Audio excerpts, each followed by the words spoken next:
Merhabalar, kanalıma, videoma hoş geldiniz.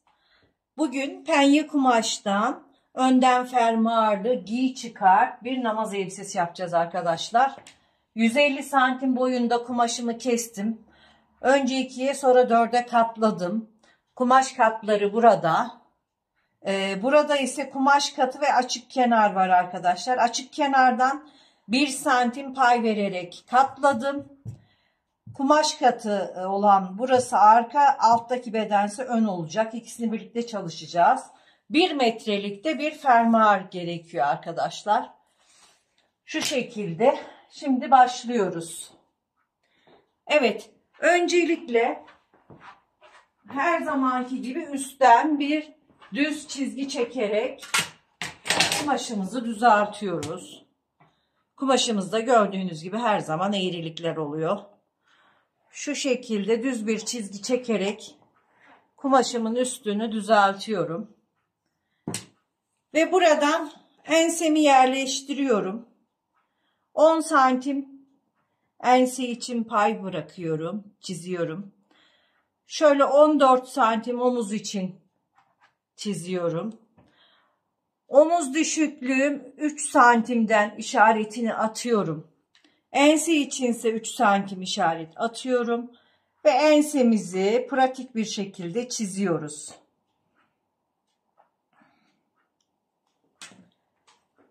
Omzumu çiziyorum.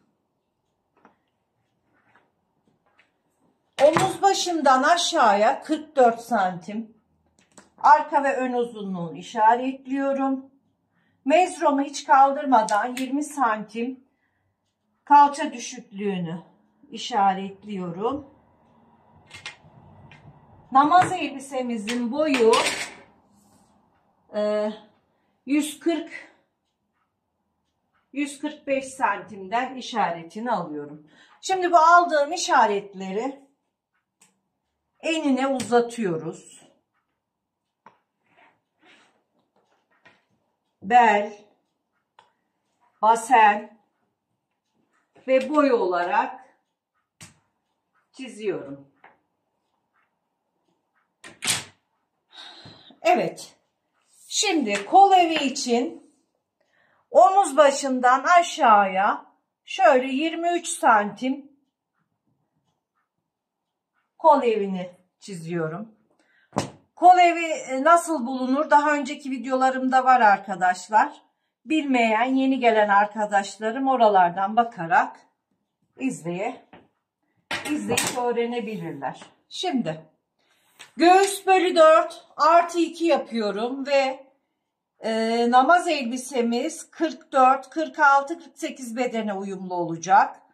O yüzden şöyle 2 santimde ekleme yapıyorum ve 30 santimden işaretini atıyorum. Belde ise çok hafif bir oturtturma olsun istiyorum. 29 yani 1 santim girme yapıyorum. Basen bölü 4 artı 2 yaptığım zaman basen ölçüm ise 32 santim. Şöyle hatta 33 santim yapalım. Etek ucunu da kumaşımın verdiği kadar açılacak şekilde çizeceğim arkadaşlar. Öncelikle şurayı göğüsten bele çiziyorum. Buradan kalçama ve kumaşımı katlıyorum etek ucunu göstermek için. Etek ucunu da bakın kalçadan verdiği kadar şöyle açıyorum.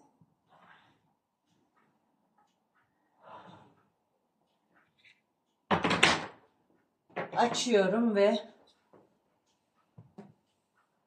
etek ucunu şöyle 1-2 santim yukarı çıkarak düzeltip kesiyorum.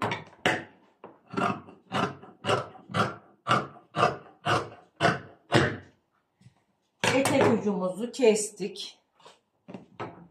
Şimdi buradan çekiyorum.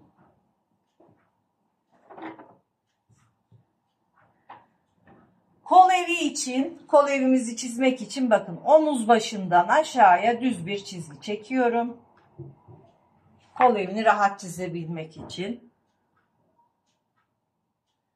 Kol evini şu şekilde pratik bir şekilde çiziyorum. Şimdi birer santim dikiş payı vererek overlock'ta dikeceğim için kesiyorum.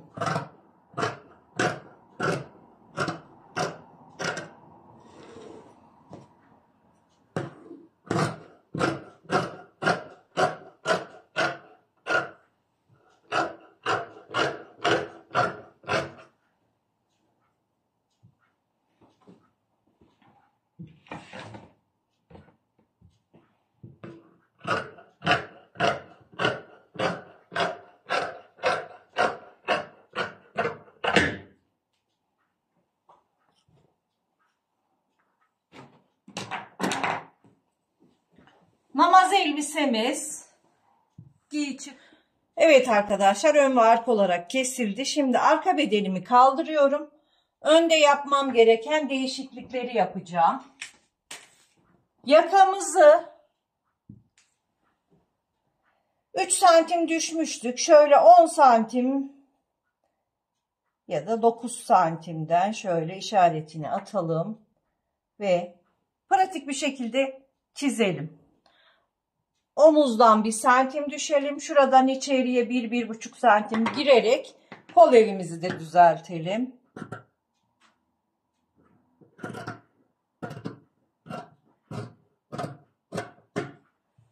Evet.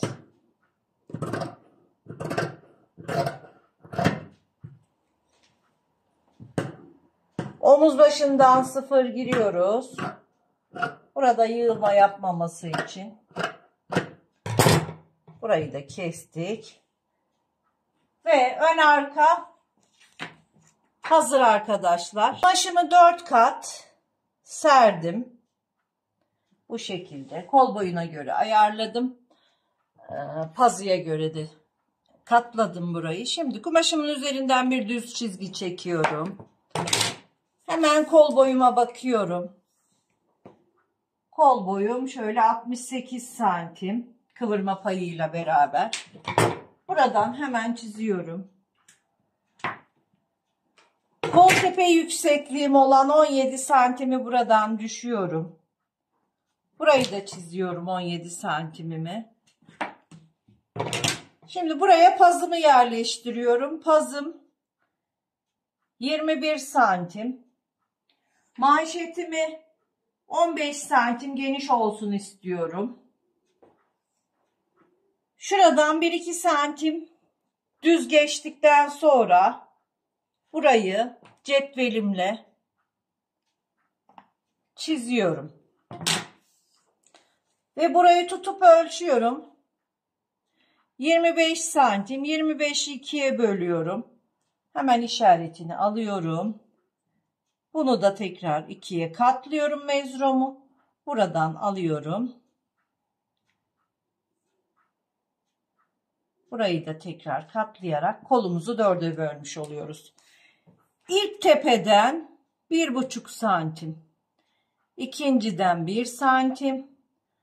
Üçüncüden ise 1 santim içeri giriyorum. Ve pratik bir şekilde bakın 2 santim düz gelip buradan şöyle bu şekilde kolumuzu çiziyoruz. Gördüğünüz gibi çok pratik bir şekilde kolumuz şöyle çizildi. Bakın. Kol altını hemen çiziyorum. 1 santim dikiş payı vererek kolumu kesiyorum.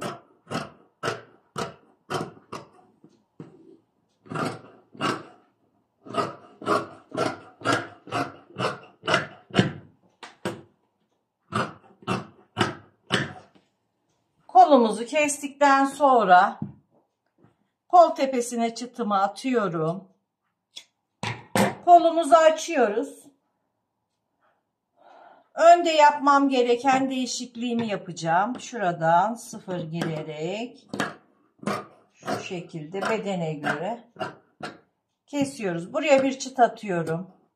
Ön olduğu belli olsun diye. Makinamıza fermuar ayağını taktıktan sonra fermuarımızı alıyoruz.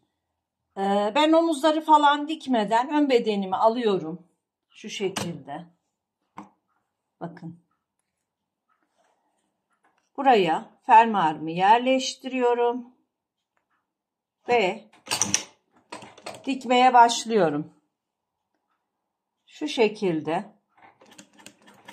Siz tela da yapıştırabilirsiniz arkadaşlar. Ben elim alışık olduğu için tela yapıştırmadan bu şekilde fermuarımı dikiyorum.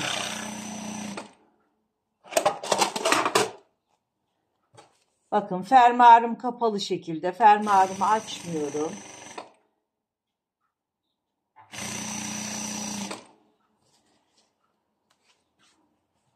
Ne fermuarı çektiriyorum ne bedeni. İkisini de düz bir şekilde dikiyorum.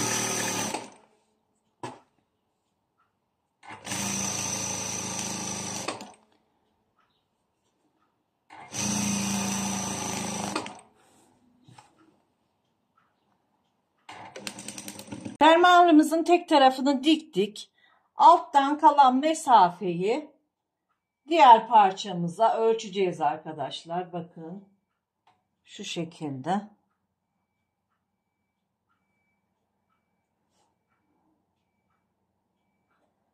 Bu şekilde işaretini atıyoruz. Çeviriyoruz. Buradan başlayarak fermuarımızın diğer tarafını dikeceğiz. Evet.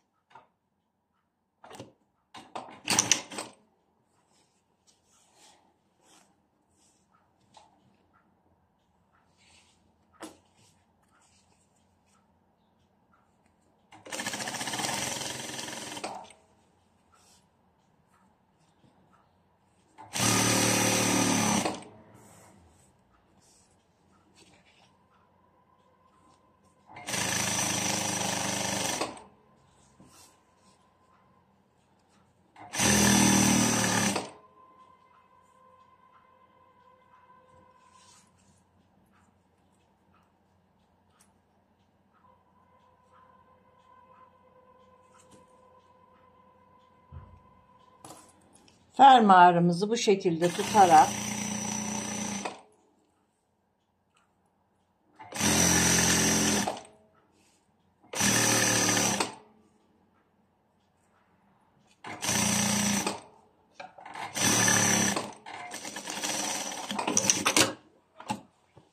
basit bir şekilde diktik arkadaşlar. Gördüğünüz gibi fermuarımız omuzlardan dikmeye başlıyoruz. Fermuarı diktikten sonra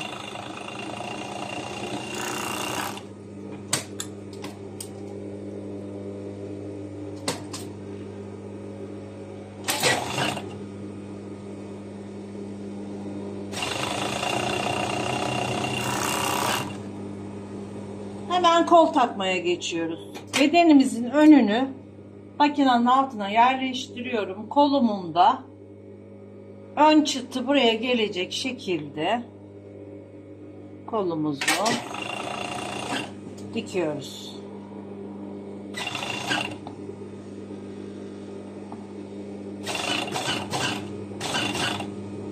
Kolda hafif bir yedirme yapıyoruz tepelerde.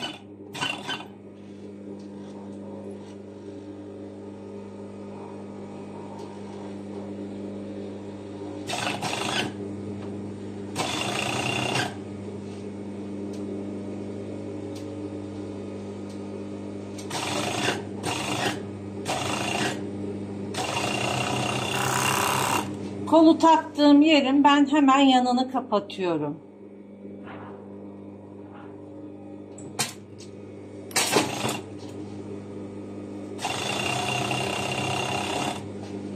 Dört iplik ovarlığınız varsa bu şekilde dikebilirsiniz arkadaşlar. Penye kumaşlarınızı rahatlıkla.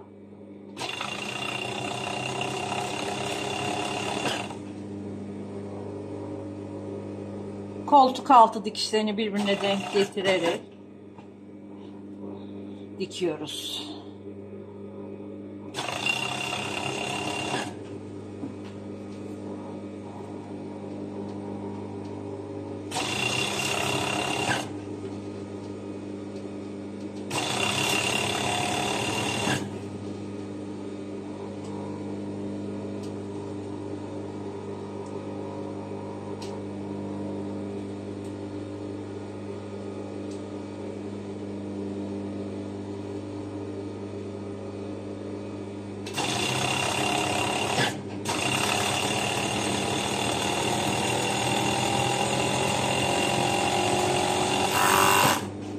Hemen diğer tarafın kolunu takıyorum.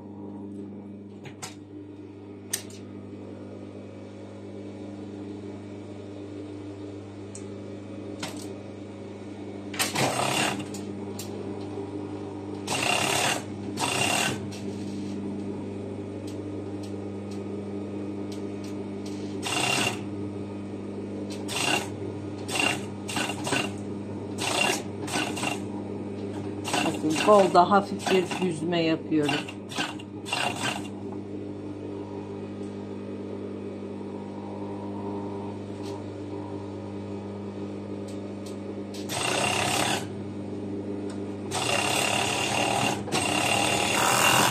Bu yanımızı da kapatıyoruz.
Evet, elbisemizi diktik. Yakayı bir elle temizleyeceğim. Kol uçlarını katlayacağım, etek ucunu katlayacağım ve elbisem bitmiş halde geliyorum.